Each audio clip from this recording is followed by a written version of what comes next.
Hello, everyone. Meditation can change your memory in a positive way. Welcome to the Spiritual Relationship Podcast. My name is Ken Hanaman. I'm your host. As you know, in this series of podcasts, I'm focusing on the foundational classes that you need to learn to do yoga meditation.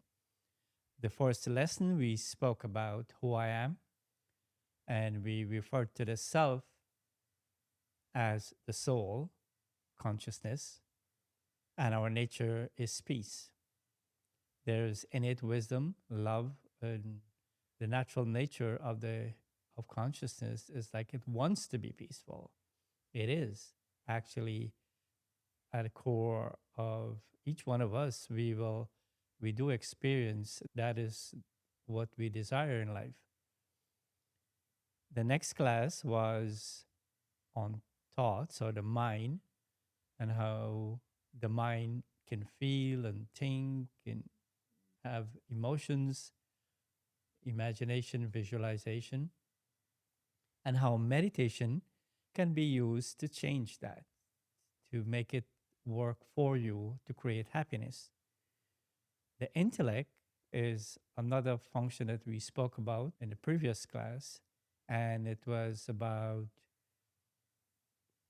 human beings having this ability to think, to learn, to analyze, to discern, and to improve your ability to control the mind through spiritual education and meditation experiences.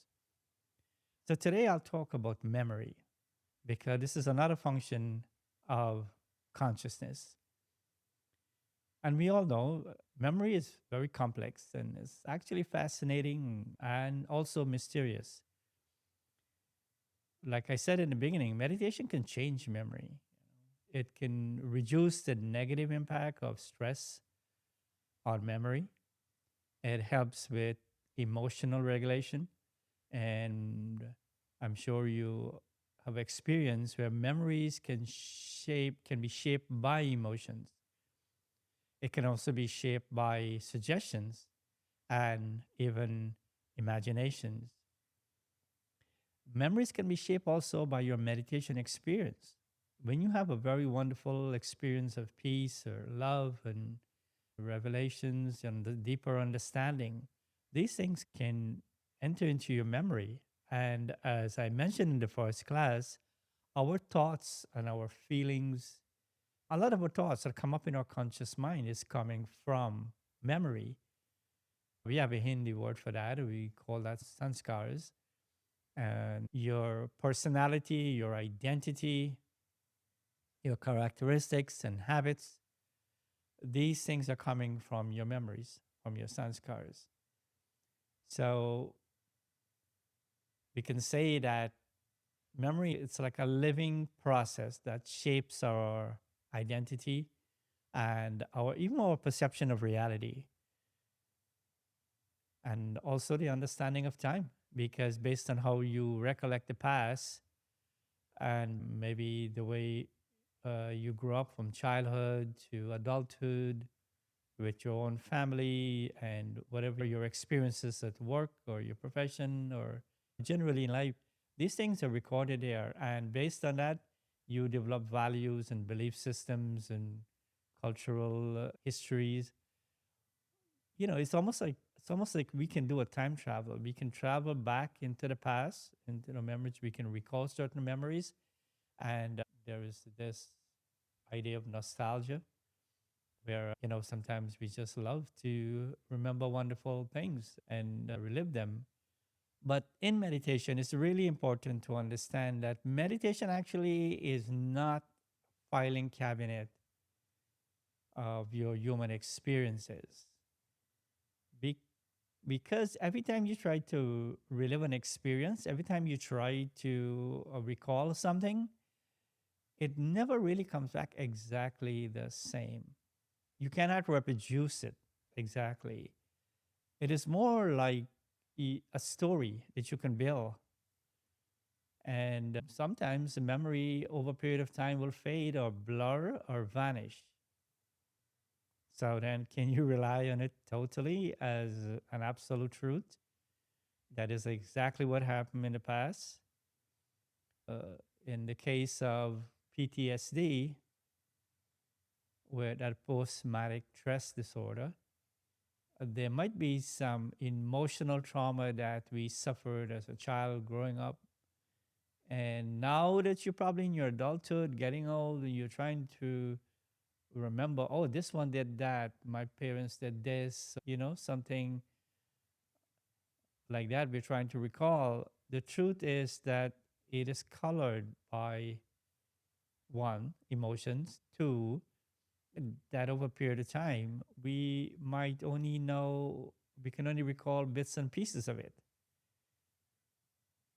So, this is why it is important to understand memories that if memory is painful and it is causing you sorrow presently in your life, in your present life, and you find it very difficult to forgive or to let go, maybe this understanding of memory as being fragile might help you to let go of it a little easier and to realize that you can restructure or you can remember something and rather than suffering from it, you can see the benefit of that, what you learned from that, how it made you who you are today.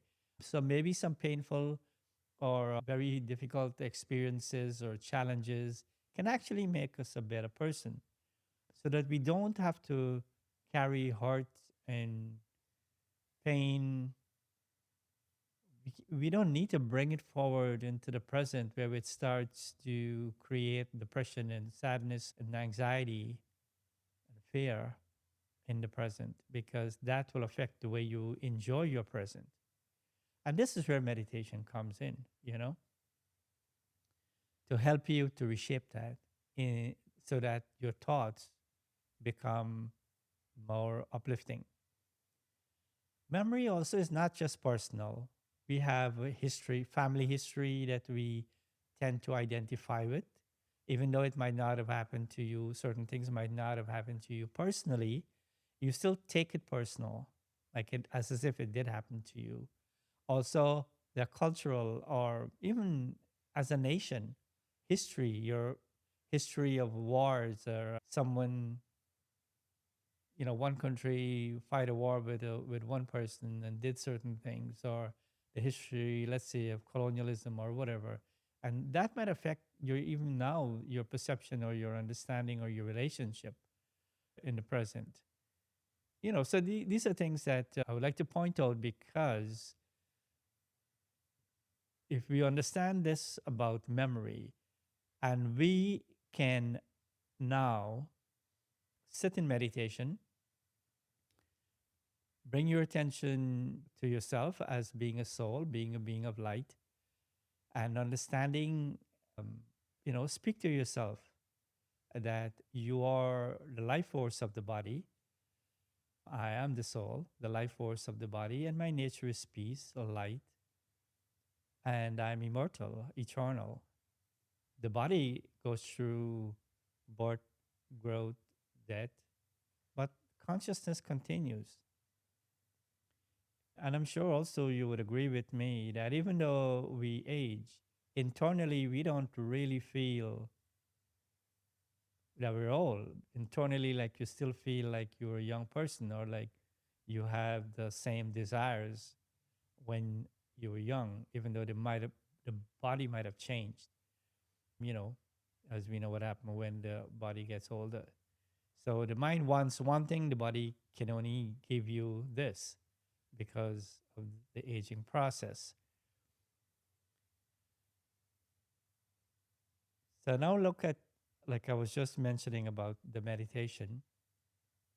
It has been proven that if you can meditate, even for short periods every day or very frequently, you will develop an ability to focus and to concentrate and also to be able to overcome stress. When you have a good like a high self esteem and an understanding of yourself, of your spiritual identity, and you identify yourself with spiritual values of love and happiness and peace. And if you believe in a higher power or in your higher self, and you feel a sense of belonging to, that you're not alone, and internally you can create an experience of relationship. You can experience relationship, positive relationship with a being that is loving and caring and always present and always listens. This really helps you emotionally. This really helps to create control over the effect that the, what's going on in the world.